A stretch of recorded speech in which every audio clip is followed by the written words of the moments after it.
Hello, everybody, and welcome back to another episode of The Push with Nick and KP. I'm KP, Nick is here with me, and we're going to be running through everything that's happened this past week in WWE, starting with Raw, heading to NXT, and then ending with Friday Night SmackDown. So, without further ado, how about we kick off with the Red Show Monday night? Raw was a big one. We just had SummerSlam finish up last weekend, so lots of new things, lots of new beginnings, and lots of exciting stories getting kicked off. So, how about we speak of getting kicked off with the very first action of the show? We had Gunther, the new World Heavyweight Champion. He would come on down to the ring and basically just, live in the celebrations of the fact that he is now the new World Heavyweight Champion, defeating Damian Priest, getting past him successfully, and, starting to create a path for his own as the new World Heavyweight Champion. He would have a little bit of a statement, just basically say about his victory, and he'd be looking forward to things going forward. But it wouldn't be too long before Randy Orton would come down to the ring. He would show up quite unexpectedly, obviously being from Friday Night SmackDown, not a Monday Night Raw superstar. He would come on down, and I think most people had a feeling where this was going when we saw Randy Orton. He would come down basically referring to their King of the Ring match that they had this past year, a couple of months ago now, over in Saudi Arabia. And that match, a little bit controversially, ended with Gunther winning, but not with Randy's shoulders on the mat. So a little bit of controversy there. Not exactly what you would want, but they referenced that. Randy would say, "Look, go back to that match. Didn't beat me technically. My shoulders were up, and I'd like to use this opportunity to, put my name out there and, challenge you for that World Heavyweight Championship. I think that's only fair." Gunther wouldn't take any offense to that. He would basically just agree with Randy Orton, basically saying that, you know what, I'll beat you. That's absolutely fine. I've essentially done it once already. I can do it properly. So Gunther up against Randy Orton. That's going to be scheduled for Bash in Berlin, which is coming up in about 3 weeks' time, roughly. So looking forward to that matchup between the two of those, because that should be pretty damn nice. Then we went on into our second match of the show, and Ludwig Kaiser would make his in-ring return. He's been out for a little while due to injury, and he would go one-on-one with the Celtic Warrior, with Sheamus. It would actually be Sheamus who would defeat Ludwig Kaiser in the second matchup, and Pete Dunne. We've seen him getting involved in the recent matches between Sheamus and whoever, Bronson Reed normally, but obviously this is a very different situation. But Pete Dunne would still show up, he would interfere. Sheamus would actually overcome the interference from Pete Dunne, and he would actually defeat Ludwig Kaiser. So, big win there for Sheamus. Getting over that distraction and getting a big win for himself there over Ludwig Kaiser, someone that he's had a lot of troubles with recently. Also, we would have a match between Lara Valkyria and Shayna Baszler. Promised to be something that could be pretty enjoyable. Didn't really last too long, though, before ultimately it would end in disqualification. Lara Valkyria being the technical winner on this occasion. It would be Sonya Deville and Zoe Stark who would jump Lara Valkyria just as she was about to secure the victory. After the matchup, there would be a little bit of a beatdown onto Lara Valkyria, but it wouldn't last too long because damage control. They would charge down to the ring and they would make the save whilst getting back at Sonya, Shayna, and Zoe. So, yeah, a little bit of chaos in that scene. Has been the case for a little while now. Let's see where this one goes. But hey, Lara Valkyria with a win. I guess ultimately that's important for her. Another segment that we would have during the night, we would also have a promo from CM Punk. He would come down to the ring. He'd basically talk about, his match at SummerSlam against Drew McIntyre, and he wasn't particularly happy about that. But he would continue to say that he wants to keep fighting, and he doesn't want to slow down. Basically, he would be interrupted by Seth Rollins, special guest referee in that match at SummerSlam. And not too long later, Drew McIntyre would also interrupt, just as the heat was starting to rise between Punk and Seth Rollins. And Drew, he's still got the bracelet. He would use that to taunt CM Punk, basically get him out of the ring as he was having a stare down with Seth Rollins.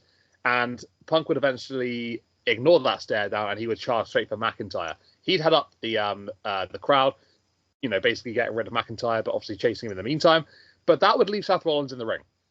And there'd been a backstage segment earlier on the night with Bronson Reed. Wasn't particularly happy, not getting an opportunity that he felt he deserved. So he said he was going to go out and make one for himself. And he decided to not only assault Seth Rollins, but absolutely decimate him. He would hit 6 tsunamis, 6 of them, and would leave Seth beaten and battered in the ring, just completely out of it. It was quite brutal. It was quite spectacular, if I'm being perfectly honest. But Bronson Reed, I mean, this is vicious, and this is just absolutely malicious intent from him. It was brilliant. Really enjoyed this particular segment. Obviously, if you like Seth Rollins, probably hard to watch. But hey, what a segment it was. And Nick, what are your thoughts about these four particular areas here to basically start off Monday Night Raw and obviously going into the middle sections? What do you think of Bronson's attack on Seth? That was brutal, right? And Gunther against Randy Orton promises to be a good matchup, right? The rematch from King of the Ring. What do you think? Yeah, an action-packed way to start off Raw for sure. We discussed this a bit off air, but Randy Orton coming over to Raw to get his kind of rematch, so to speak. It bothers me a little bit, simply because he's, this isn't his brand. But we've seen that, thousands of times. But B, because it kind of bypasses the whole process of, even if Randy didn't lose that match and went on to win that match, he still would have had to go on and beat Damian Priest.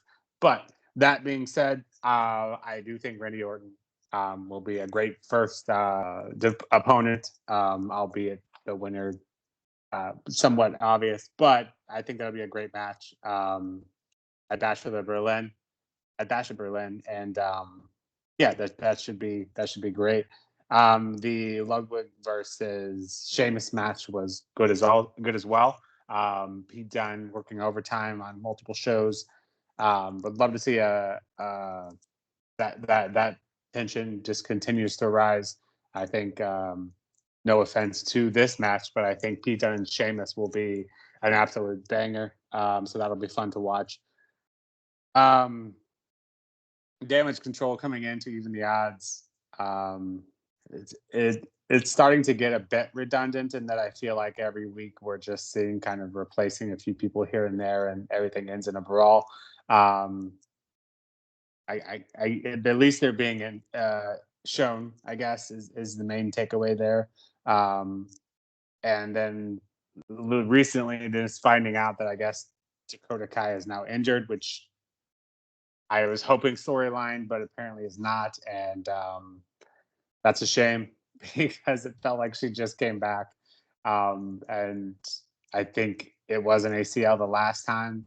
So those kind of injuries tend to rear their ugly heads. So hopefully that's not the case again. If so, it's going to be hard to come back from back-to-back ACL injuries in any sport or form of entertainment. So hopefully that's not the case. Hopefully it's just something tweaked, but we'll see. But that being said, I think Damage Control is more than capable of holding their own. Just like they did here tonight. So, we'd seen the faction, Sunny Deville's faction becomes, a little dominant there for a while. Damage Control kind of even the odds. So it'll be interesting to see how they go forward with that, with the absence of Dakota Kai. And Bronson Reed, yes, there was a CM Punk promo before, but I think most people are left talking about the devastation of Seth Rollins here. Clearly writing him off once again. Kind of shame to see that, because he kind of felt like his comeback was kind of short-lived too, and that kind of taking a backseat to the CM Punk Drew. But I guess that is what it is. But if they play this correctly, I think they just create a star in Bronson Reed. If they play this out correctly, if Seth comes back or goes on to him, or Bronson Reed continues this trend of beating down another top star or something. I think he's always had the potential. But I think if you play this right, I think you can certainly carry out, a star in the making kind of developing here. I mean, there aren't many other ways to make a statement as big as he did based off what he did to Seth Rollins. It was quite the spectacle. Very, very brutal. But hey, if you're going to make a name for yourself, that's one way to do it. Take out a top guy like Seth Rollins and leave him absolutely brutalized in that ring. But yeah, you made some great points about Randy and Gunther. That could have happened beforehand, right? They had a couple of months where I think they could have arranged something in the middle there. But hey, is what it is. Should be a good match. So, other content that happened whilst we were on Monday Night Raw, we would have the New Day. They would go up against AOP in what feels like a segment, a rivalry, a feud, whatever you want to call it, that's been going on for, I don't know, like 2 months maybe right now. Feels like a little bit dated. But there was a bit of a twist, and you could probably say a big twist here in this one. New Day would defeat AOP. That would be the matchup there. Scarlett was about to interfere, about to, tilt the odds in the AOP's favor. But actually, the New Day had something up their sleeves. More so Kofi Kingston. I think Xavier Woods really expected this, as he revealed backstage after the contest. But Odyssey Jones, someone that was drafted, not in the most recent draft to Raw, but the draft before that. The draft was, we're talking about, just over a year ago now. So quite some time ago. Hasn't appeared on the main roster since then. But he would show up now, and boy did he show up in a way. He would come on down and he would take out Karrion Kross. That would allow for a distraction for the AOP, resulting in Xavier Woods capitalizing and getting the win for the New Day. But post-match, Odyssey would sidewalk slam both Akam and Razor at the same exact time, showcasing an absolutely unfathomable feat of strength and just decimating both AOP members. The New Day, I'm not sure if they're all on the same page here, but Kofi bringing in Odyssey Jones, it's a statement, right? It's finally something that we can see Odyssey Jones do on the main roster. We haven't seen him since his NXT days, which ended over a year ago. So it's nice to see him back in action, and this is some way to do it. Also in action, we had A-Town Down Under and Awesome Truth, resulting in a win for A-Town Down Under. No, don't really have too much to say regarding that one. Tag team matchup that the heels got the victory over the faces in. Also, throughout the night, we had Io Sky. She would defeat Sonya Deville. Dakota Kai was meant to be competing in this matchup, as Nick mentioned earlier on. The injury, whether it's real or not, apparently it is. So, yeah, concerned for Dakota Kai if she is injured. But Io Sky would step in, and she would get the victory over Sonya Deville. So, not a bad substitution in the end, the former WWE Women's Champion. And then also we would have Damian Priest going one-on-one with JD McDonough. This wasn't just, it wasn't just those two. Of course, we would have lots and lots of interference. We would have JD McDonough helped out by Carlito, Dominic Mysterio, and Liv Morgan all at one point. They would make their presence felt, but that would be before Finn Balor would ultimately turn up. He would attack Damian Priest, causing a disqualification, so therefore Damian Priest defeating JD McDonough, technically speaking. A little, a bit of action would go along before Rhea Ripley would then enter the fray. She would essentially see off Dominic Mysterio and Liv Morgan before joining Priest in the middle of the ring to lay out JD McDonough. Just wanted to put it out there. The South of Heaven chokeslam sell from JD was absolutely brilliant. I feel like I've got to reference that right here, right now, because it was a thing of beauty. What a sell. JD McDonough, probably one of the most underrated guys on the Raw roster, I think. He just puts his body on the line. He does his job, and it's brilliant to see. But, hey, I think this is basically what we were expecting from this situation. The new Judgment Day sort of thing, with obviously Finn Balor, Liv Morgan, Dominic Mysterio, Carlito, JD McDonough. A lot of entities in there. Damian Priest, he's got support from Rhea Ripley, at least for now. So that's something, right? That's pretty good. At least he's got some sort of backup there. And Judgment Day has been changed, forever now, I suppose. Nick, what did you think of these matches then and these little bit of circumstances here? Odyssey Jones, what do you make of him, right? That was a crazy way to introduce yourself to the main roster, right? And Judgment Day situations. Are you liking how this is going so far? Or, do you think there's more to come from this? Yeah, it seems like we're on the verge of a bunch of stories ending and or beginning. We don't seem to be in the middle of many things anymore. And I think Odyssey Jones is kind of a good segue from the Bronson Reed bit, and that that's a hell of a way to make a statement on the main roster. And I think a lot of people kind of speculated that New Day is on their final days and that sort of thing. But I think you could make a case too, depending on what they wanted to do with it, that he could very easily be the Big E of New Day, maybe New Day 2.0 perhaps. He seemed to fit in well. I think there's still friction there between Kofi and Xavier, obviously. So maybe that's not where they're going with it. But if they did want to, they certainly could do that. I think that would be a very much needed refresh for the New Day, because everyone wants to see Xavier get a run, and I think a lot of people think that's going to be a heel run. But personally, I think it's super rare, and I would love to see just New Day kind of stay New Day until they're all done. I think that would be great to see. Yeah, and then the new Judgment Day.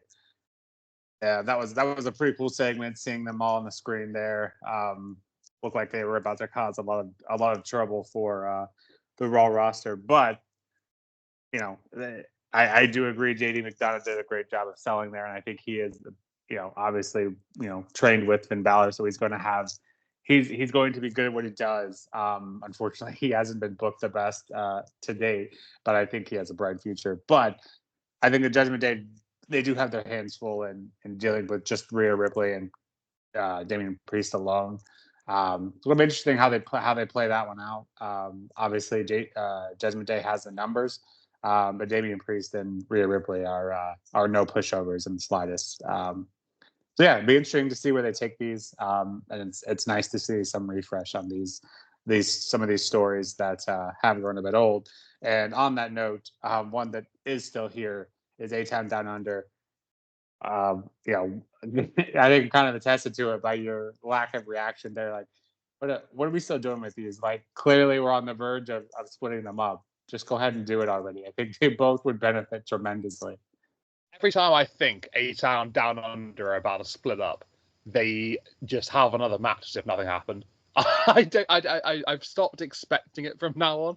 I think it will happen eventually. The signs are there. It's just like eventually waiting for it to happen. I don't know. I'm assuming at some point soon. But yeah. Anyways, that wasn't the end of Monday Night Raw, because there would still be one more segment left for the night, and that would be the Wyatt Six. They would go up against Chad Gable and the Creed brothers, who are now being known as American Made. So, yeah, quite the different of name there compared to speaking to his former faction being the Alpha Academy.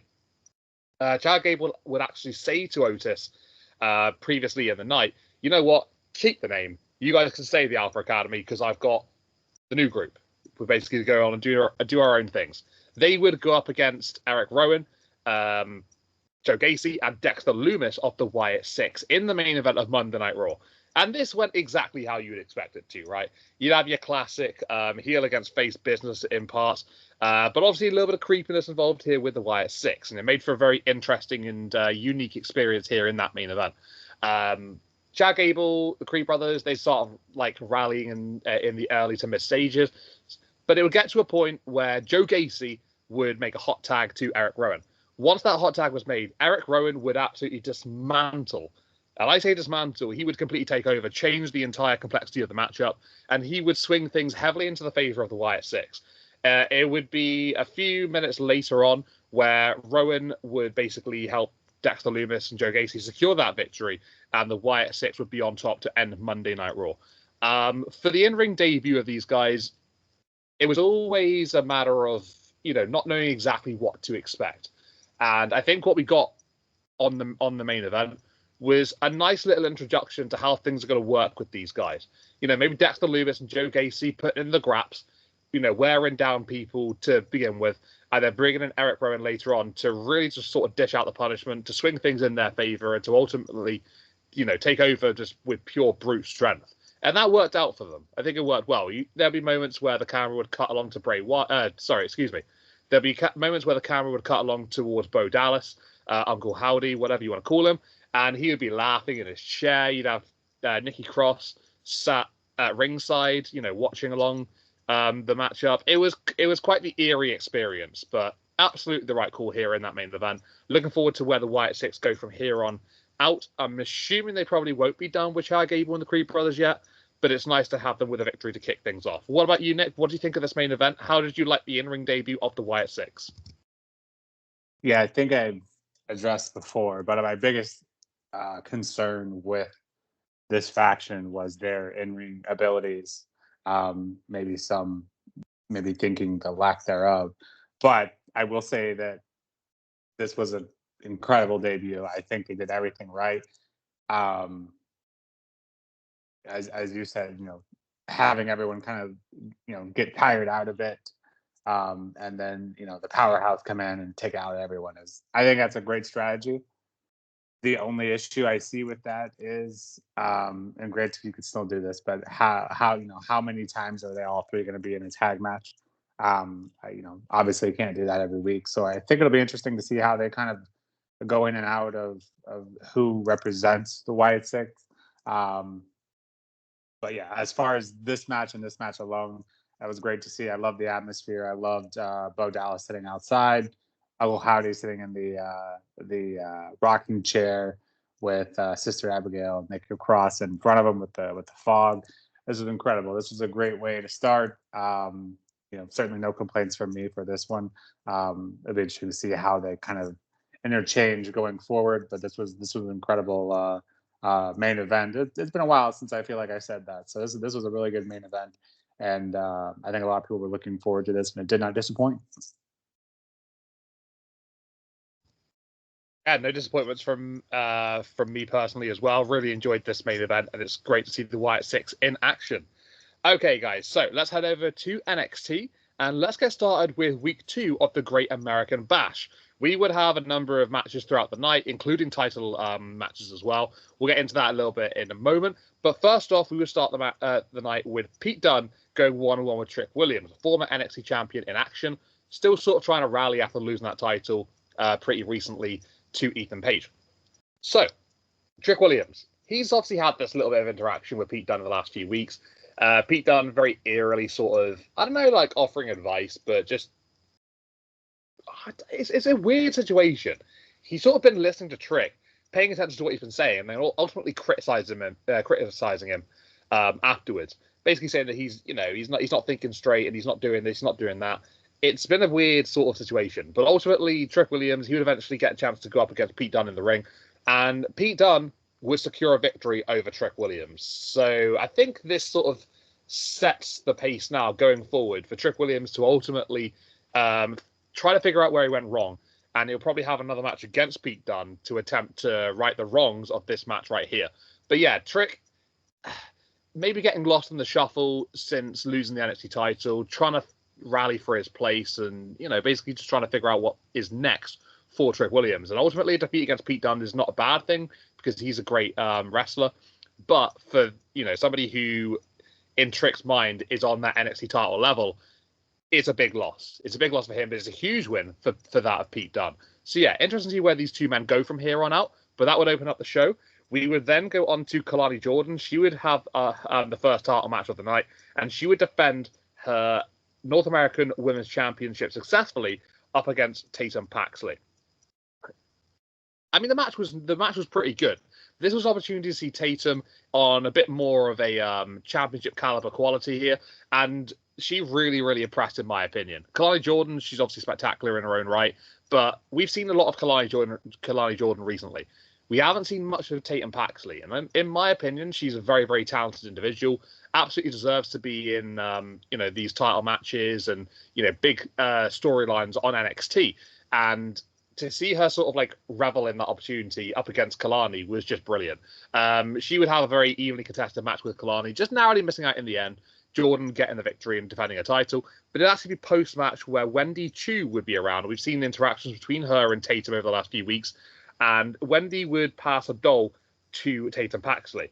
She would then lock in a sleeper hold onto Tatum, which Kalani would come over and investigate. She'd take a look at. That would essentially be the segment ended there. There'd be a pretty eerie image of Wendy Chu just essentially watching Tatum Paxley as she's put to sleep by the sleeper hold. But yeah, quite an eerie sort of ending to that segment. But ultimately, Kalani Jordan walking out with her title. Then we would also have Ethan Page. He would put his title on the line, the NXT Championship, up against Oro Mensah. They obviously had a lot of beef in the last few weeks. Oro getting this 1-2-3 on regular occasions. And Ethan Page, his psyche has been heavily affected by that recently. His ego's been hurt. He is all ego. So I guess that's the best way of getting to him.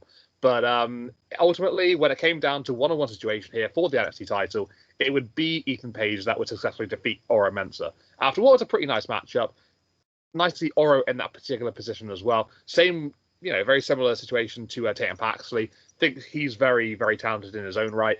And this opportunity to see him go for the NXT title. Ultimately, they made the right call here. I don't think Ethan Page is ready to lose that championship just yet. But it was nice to see this feud come head-to-head. And Ethan Page put in I guess you could say, the wrongs of the last couple of weeks and changing them into rights. And then we would also have Joe Hendry. He would go up against Joe Coffey, a battle of the Joes. And this would be a matchup that Gallus would get involved with. Naturally, they would, right? They're always going to back up their fellow Gallus boy, Joe Coffey. So Wolfgang and Mark Coffey would be around. They would start to interfere with Joe Hendry. But Joe Hendry, he'd play the smart game here. He would distract the referee for a moment, courtesy of Gallus, and basically he would grab a steel chair, he'd give it to Wolfgang, and he'd actually lie on the announce table, basically just feigning that he's been hit by the steel chair. And the referee, once noticing, he would then eject both Wolfgang and Mark Coffey from the contest, and that would allow Joe Hendry to get back into the ring to finish up the matchup, hit a standing ovation, and that would be the win for Hendry. I mean, hey, he's had a great start to his NXT run so far. I'm really liking what I've seen from Joe Hendry. I definitely believe. What about you, Nick? Do you believe in Joe Hendry? Do you like what you see from him so far? As an in-ring competitor, he's looking pretty good in my opinion. But the title matches as well, Ethan Page and Clyde Jordan winning. Ultimately, probably the right decisions there, but nice to see those other competitors in action. And then Pete Dunne and Trick Williams. Quite the result, right? What do you think of all of this? Yeah, I originally was like, oh, yeah, that's a big win for Pete Dunne, beating Trick Williams, who just lost the NXT title. But then I realized, technically, he is on the main roster. So maybe it's not initially as big of a win as I thought it should have been or was. But still, having beat him, keeping him fresh, I guess, so to speak, I think is good. Honestly, I feel like there are tons of matchups on main roster that would benefit him more, win or lose. But for now, he's there. So getting wins is great for him. The Klein Jordan match with Tatum Paxley was also good. As you mentioned, I kind of just walked away more impressed with Tatum Paxley just because we hadn't seen her at that level for a while. I think she has loads of potential. She impressed me. I walked away thinking more about her than I did Tatum, Kalani. And again, nothing against her. Just I think Tatum has a bunch of potential. The Oro match was great as well.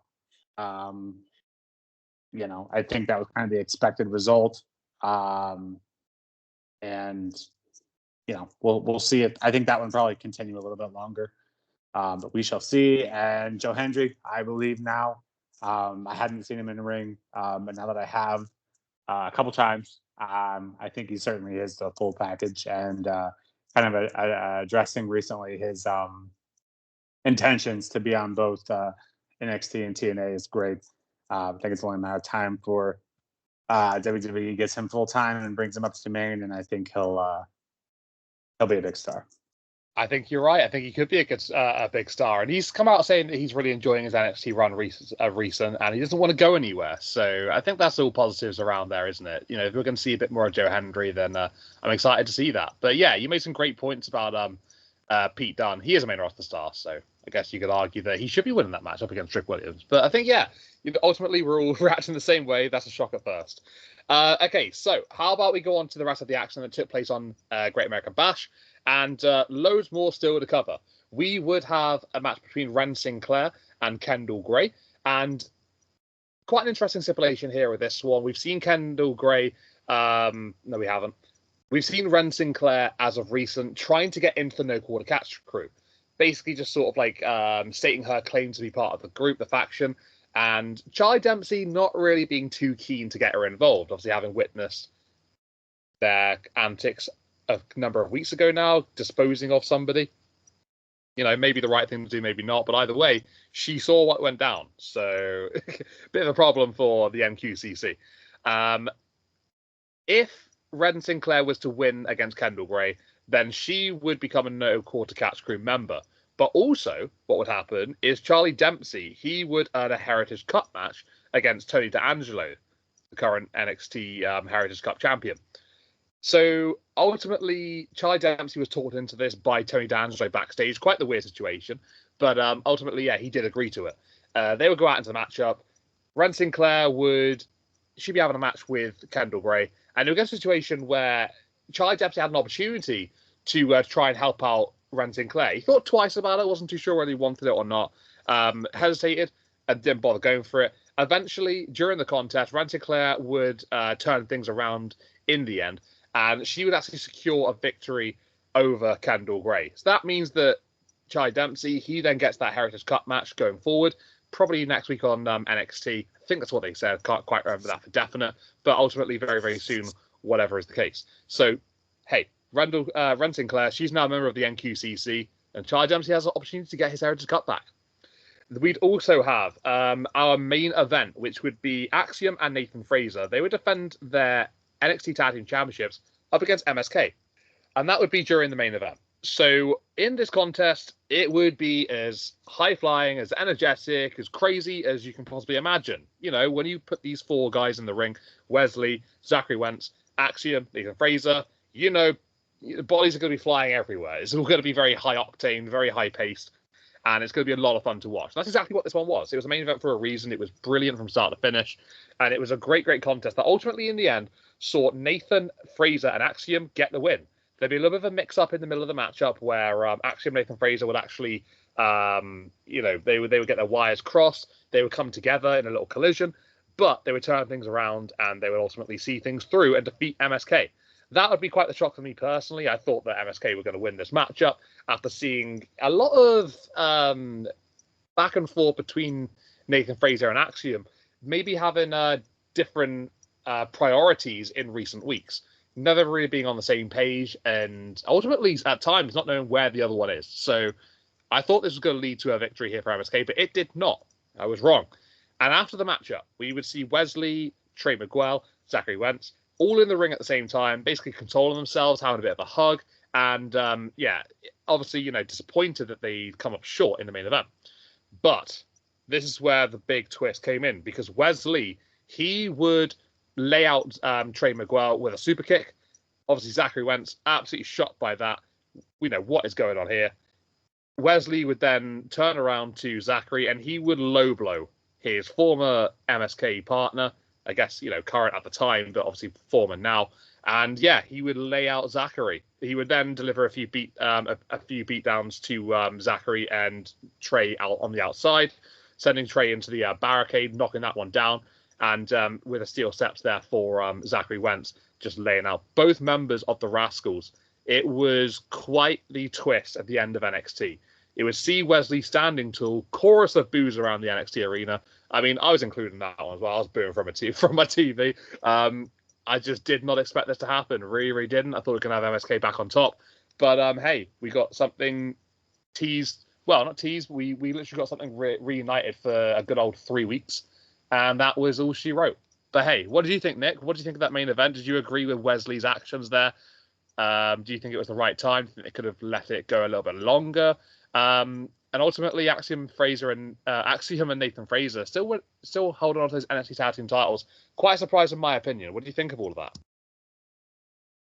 Yeah, well, not to the extent of A-Town Down Under. Similarly, Nathan and Axiom seemingly teasing that for quite some time now. I don't think it's quite as long, but it certainly feels like it's been a little past its due already. But yeah, Ren entering No Quarter Catch Crew, I think, is a nice change of pace for them. Kind of get them, help break up the group a little bit. I think kind of similar to Chase U. I think having Tia in there, I think, kind of helps the dynamic a little bit. So no issues with that. But yeah, as you mentioned, 3 weeks of MSK with Wesley. Honestly, I felt like that was a group that was going to be around for quite some time, hold lots of titles. Not to say they still can't, obviously. Wesley being there with them obviously helps them tremendously. Um, but yeah, it didn't happen. Um, yeah, it feels a bit rushed. I think that's my overall takeaway. But yeah, it'll be interesting to see where they take that. And I guess Wesley is a heel again. Doesn't seem quite right. The crowd cheering "Why West Why" at the end was, I think, as you kind of mentioned, um, probably most of our reactions, along with the boos. And it also was the segment of Obafemi getting interviewed, and the Don walking by, now having his match with the No Quarter Catch crew, Charlie Dempsey, next week. I think he's going to take that back simply due to that segment alone, Don kind of interrupting Don's interview, or Oba's interview. So I think maybe we finally have a new competitor. I think a bit of an Easter egg there, a new competitor for Oba. So that'll be interesting to see if that shapes up, kind of how they teased that last night. But overall, I thought this night was just as good. Not quite as good as the first week of Bash, but overall, the 2 weeks combined, I thought they provided a lot of fun. So yeah, two solid weeks of NXT, and I'd probably argue, maybe the best show 2 weeks running. So. That is a bold statement. I mean, hey, look, it was a great show from start to finish, to be fair. I might not agree with everything that happened in that main event, but I can ultimately say that it was, quite a twist and definitely had me interested one way or the other, right? So, yeah, I mean, hey, look, NXT, Great American Bash, set the presidency moving forward. Let's see how things go from here on out. But we've still got one more show to talk about here this week, and that was Friday Night's SmackDown. And this literally took place last night. So let's break it down. Let's get into everything that happened during the show. So we would kick things off with Cody Rhodes, the American Nightmare, still the WWE Undisputed Champion after the events of SummerSlam. Obviously, everything that went down over there, we discussed in our recent video. But Cody Rhodes opened the show here. He would basically want to get down to business and basically say who he wants to defend his WWE Championship against next. So, not really just basically not wasting any time here, wanting to get down to brass tacks, down to the business, and just focus on what is next for him. As he was about to basically describe the opponent of his choice, he would be interrupted by none other than Solo Sikoa, the man who failed at SummerSlam. And Cody would basically say that there is absolutely no chance that Solo gets another shot after blowing his opportunity this past weekend. So Solo, not taking too kindly to that, he would come down to the ring, basically try and play the numbers game with Tama Tonga Loa, and get up in the face of Cody Rhodes. Then, a couple of moments later, Kevin Owens would appear. He would bring a steel chair along with him, couple actually, pass one to Cody Rhodes, have one for himself, and they would fend off the bloodline. Solo, as he was going back up the ramp, would basically say, I'm going to deal with Roman Reigns, and then I'm going to come back for you, Cody. Rhodes basically saying, you know what? You know where I am. Come find me when you need to. Then, as Solo would leave, Cody would get back to what he was originally saying. He would go back to describing this person that he wants to go up against. And I think everybody pretty much knew where this was going at the time. Cody Rhodes in the ring talking. Kevin Owens would attempt to leave. He would then call Kevin Owens back, basically say, I've got something I want to talk to you about. Cody would put out the challenge to Kevin Owens, saying, I want to go up against you for this championship. Kevin Owens, he wasn't on the same page here. He would basically say how he doesn't think he deserves it. He doesn't think that he's earned the right to go up against Cody. I think he's probably the only person in history that has actually negotiated against a title opportunity when someone's offered it to him.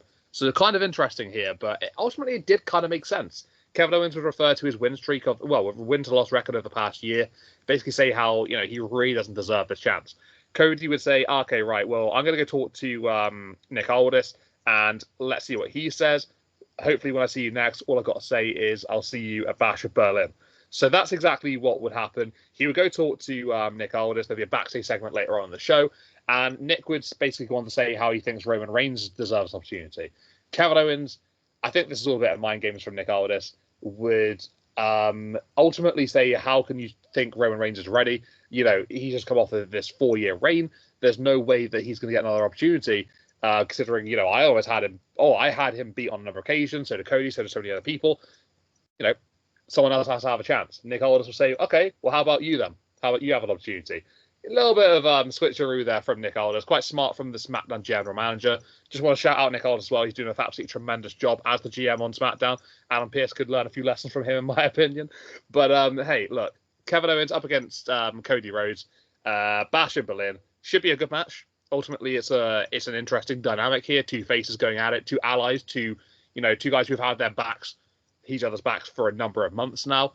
Yeah, quite the interesting situation, but ultimately should be a good contest. We would also go on to other action in the night featuring a tag team championship tournament for number one contenders, and we'd have Street Profits going up against A-Town Down Under. Street Profits would be the winners on this occasion. They would defeat A-Town Down Under in a match that I don't really have too much to say about. It was standard tag team match. Street Profits proven they're still very, very popular with the WWE Universe. Still very good in the ring as well. Nothing's changed with the Profits. They've been booked pretty poorly over the last couple of years, but they're still good. They're still very, very talented. And I'm hoping that this is going to spark up a run from them that they can ultimately be proud of and they can be successful in. Then we would also have a match between Alba Fire going up against Jade Cargill. That didn't last very long. It was quite a quick matchup here. I think it was like a short of 3 minutes in total. But Jade Cargill, she would successfully defeat Alba Fire. But it would be all about the post-match actions because Unholy Union, they would attempt to take out Bianca and Jade alongside Blair Davenport, who would come down and attempt to help out.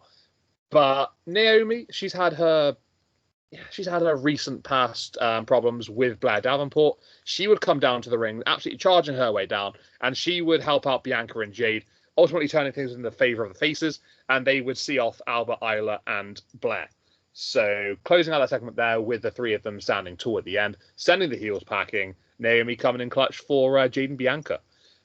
Then we'd also have a LA Knight promo. He would be celebrating his newly won US championship that he would win at SummerSlam, defeating Logan Paul.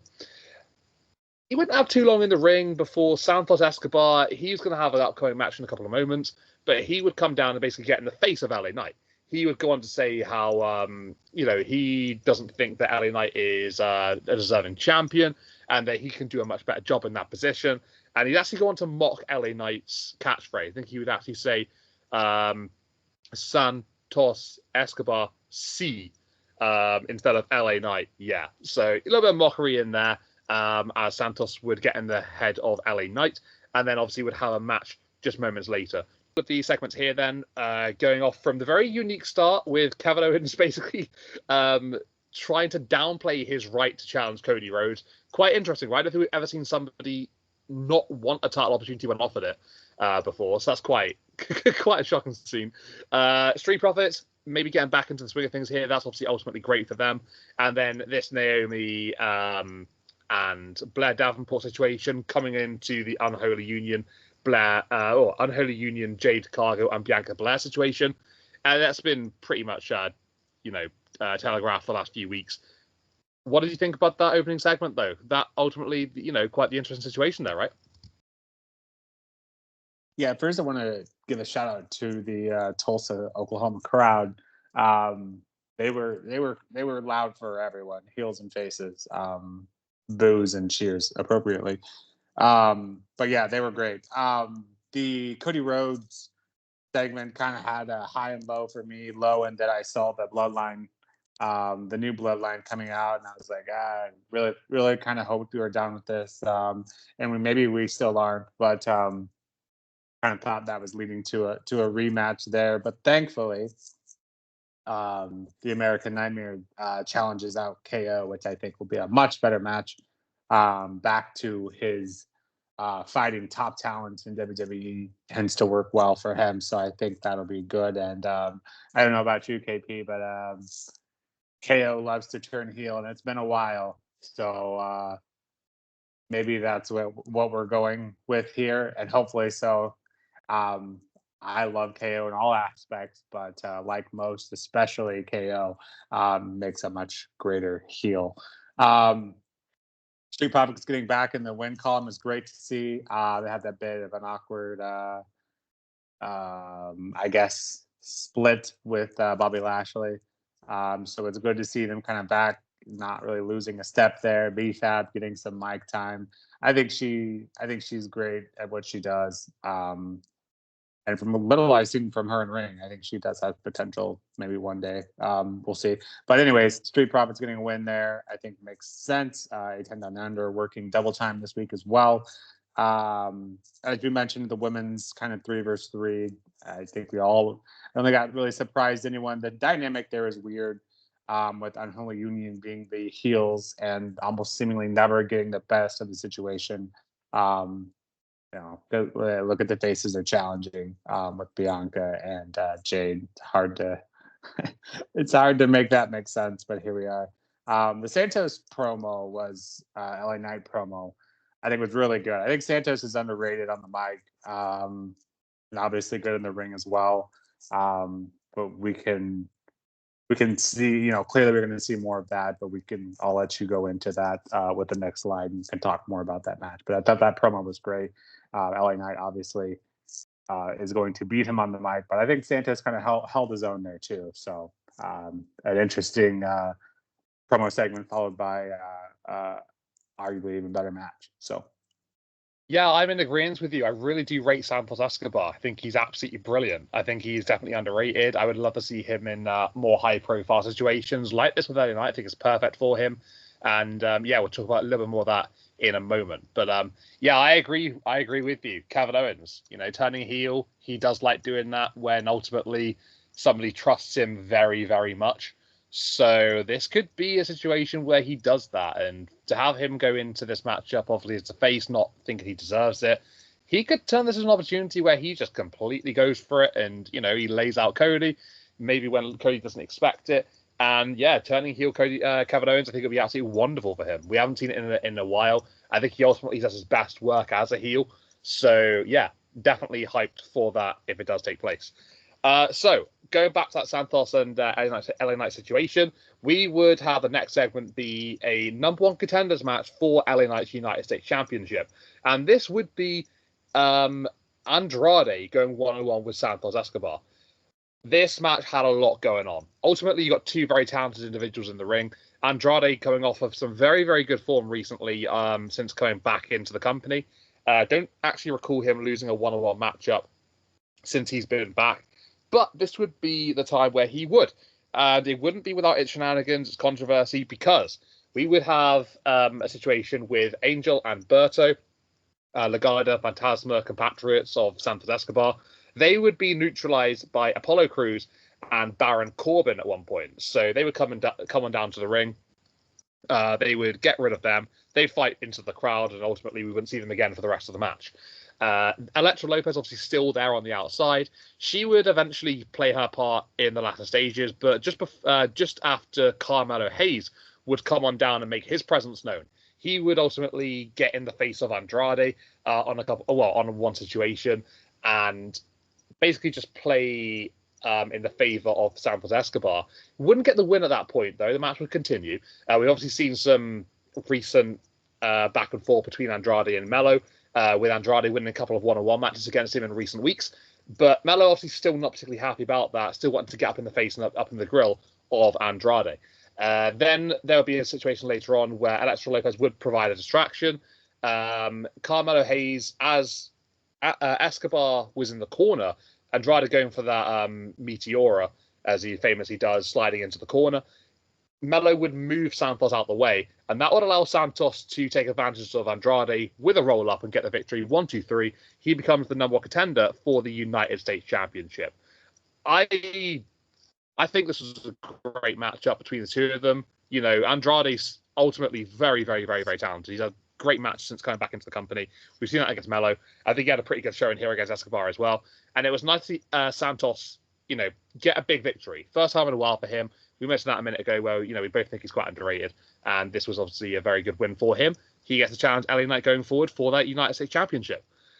We would then also have the other side of the Tag Team Championship number 1 contenders tournament. And that would be Pretty Deadly going up against the former champions, DIY. So they would lose their titles last week to the Bloodline. You can argue whether you like that or not. Personally, I'm on the side that I didn't really enjoy that. particular book incision. But either way, we move on, move past it, and we go on to the focus of the new beginnings here in this Normal Contenders tournament. So Pretty Deadly, they haven't really had a great run in recently. They've had a lot of negative results, and this would be another one for them. They lose the former tag team champ. Nothing, ultimately bad about that. DIY's Ciampa and Gargano are very, very good, and ultimately they would get the better of Pretty Deadly in the end. But not a bad matchup here. Don't really have too much to say regarding it, but DIY advancing. They will face the Street Profits next week on SmackDown, and the winner of that match will then face the Bloodline for the Tag Team Championships. And then in our main event, we would have Solo Sikoa. He would come on down to the ring. He would basically demand that Roman Reigns would show up because he's obviously very, very annoyed at the actions of Roman after SummerSlam.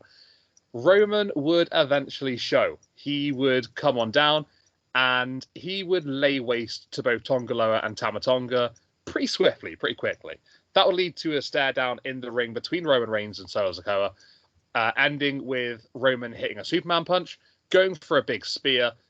Solo Sikoa would roll out of the ring and just giving Roman Reigns a little bit of opportunity to take a look at the Ulafala that was dropped by Solo in the ring. He would slowly go over towards it. He'd actually pick it up, and ultimately a very big moment there. We haven't seen Roman Reigns with Ulafala since WrestleMania. Tama Tonga Loa, they wouldn't be too happy about this, though. They would come into the ring, they would blindside Roman Reigns, and they would get the Ulafala back and bring it to Solo Sikoa. Roman Reigns would rally. He would take out both Tama and Tonga, and they would obviously be laid waste in the ring. Roman Reigns then having a stare down with Solo Sikoa, who was on the ramp at this point on the stage, quite far away from Roman, keeping his distance. And Roman in the ring, putting his wands up in the air. The Tribal Chief is back, the original Tribal Chief, and the crowd were electric for this. I'm not gonna lie, from start to finish for this moment, the pop parade was big. The OTC chants were very, very loud, and obviously joining in with Reigns' famous ooh-ah when he goes for the spear. Yeah, the crowd were electric. I know you obviously mentioned the Tulsa, Oklahoma crowd moments ago. I want to just weigh in and say, I thought they were fantastic all night, and especially during this main event, they were loud as hell. But Nick, what did you think? The return of Roman Reigns, the original Tribal Chief. How did you rate his return to Friday Night SmackDown? Are you looking forward to Roman and Solo getting into a bit of a bigger situation here over that Ulafala, over that Tribal Chief status, the head of the table business? What are you expecting from this? First I wanted to talk about the Andrade Santos match. While it was good, I don't think that's a surprise to anyone. I was a bit disappointed because I think we had two commercials during it, one at the beginning and one in the middle, if I recall correctly. And then two instances of interference. It felt like a lot. I felt like I kind of took away from the match itself. Would love for them to get a rematch at some point without all of that. I know that's kind of LWO's, their whole thing, LDF's whole thing is the interference. But that being said, I would love to see that as a rematch. But I'm not upset at all about Santos getting the win. I think him and LA Knight will put on a great show. And Andrade and Carmelo clearly not quite finished with that. I think at this point we just need to give them like a best of 7. Just 7 straight weeks of them going 1-on-1. I don't think the way they've been going, I don't think anyone would be disappointed with that. DIY getting a win. That'll be a great match to see them with Street Profits next week. While I am excited for that, it is kind of hard to think beyond that because obviously the winner of next week goes on to face the Bloodline, and we know how that goes. But speaking of Bloodline, Roman returning, obviously a great moment. My one complaint there is obviously it's probably not a surprise to anyone, but I think kind of him coming back, taking out the whole Bloodline. I think kind of takes a step back in all of this work you've done to kind of build them up since Roman's departure. Not to say he shouldn't, because obviously, it's Roman Reigns, that whole thing. But I think they probably could have avoided that. I don't think it was really necessary for him to kind of smash the whole bloodline like that.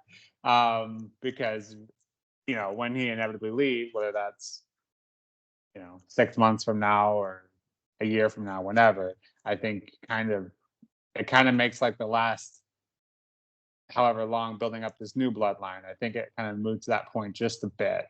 But a minor gripe. But that being said, I think it's clear that, or maybe it's not clear. I want to see Bloodline be Bloodline. I think most people do.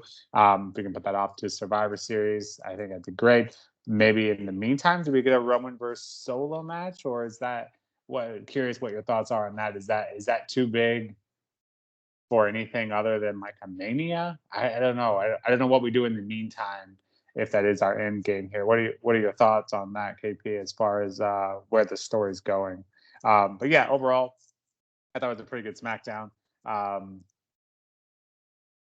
Yeah, I think it's been better than the last couple, I think. The last couple have been trending in the right direction. I mean, but yeah, overall, a pretty good week, and lots of new developing stories, which is what you want to see after a big PLE like SummerSlam. Yeah, you do. Yeah, you want to see big things coming up, new beginnings, fresh starts, whatever, brand new stories coming along. It's obviously what you want to see. But I think you posed a very good question there regarding the future of this whole situation with Roman Solo, and obviously everybody else that are involved with this. In my personal opinion, I think I've got a very big question that looms over this. I mean, how did Solo's career even get the Ulafala in the first place? Like, what did Roman Reigns do with it? He had it at WrestleMania. How did he lose it? I'm assuming there is only one Ulafala. I'm guessing that's the situation here. So yeah, I don't know. It's a bit of a weird one as to how he got it. I'm pretty sure if I remember rightly, I think Reigns, when he got it, he was given it by Alpha and Seeker. I'm pretty sure it was the higher ups of the family. Maybe correct me if I'm wrong. Please do so. But yeah, I'm struggling to really figure out how Solo got possession of this. Obviously, he's calling himself the tribal chief, the head of the table.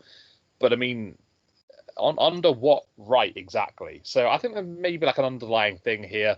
Obviously The Rock is somewhere involved in some of this. Obviously he's got a situation eventually with Cody Rhodes. Roman and Rock was obviously advertised for WrestleMania this year. That didn't happen, and there was all a bit of a weird situation regarding that. I think there are so many different angles you can go down.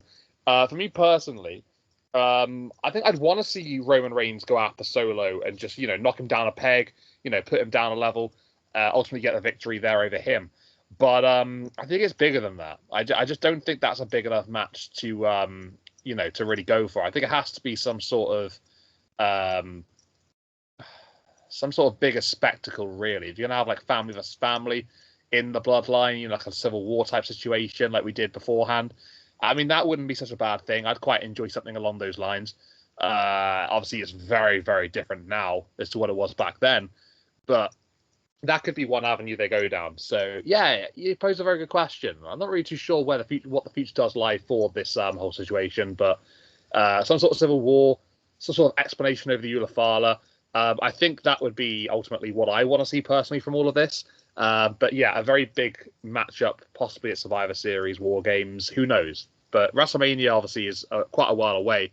I think there's a lot of time that we can also get some twists and turns along the road to get there. So yeah, very very confusing stuff at the moment. Lots of stuff that can happen, may not happen, whatever. So excited though, excited. It's obviously a very, very big story, and it's great to have Roman Reigns back. I acknowledge my tribal chief. Haven't done that in a long time.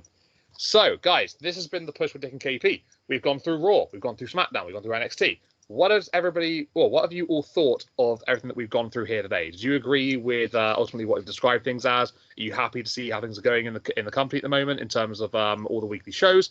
And if you've got anything to say, guys, hit us up in the comments. Let us know what you're thinking. If you like what we're putting out there, please hit like on the video. Please subscribe to the channel as well. And there you have it. All right, guys, thank you very much for tuning in. This has been The Push with Nick and KP, and we will see you all in the next one. Thank you very much, guys. We'll see you next time.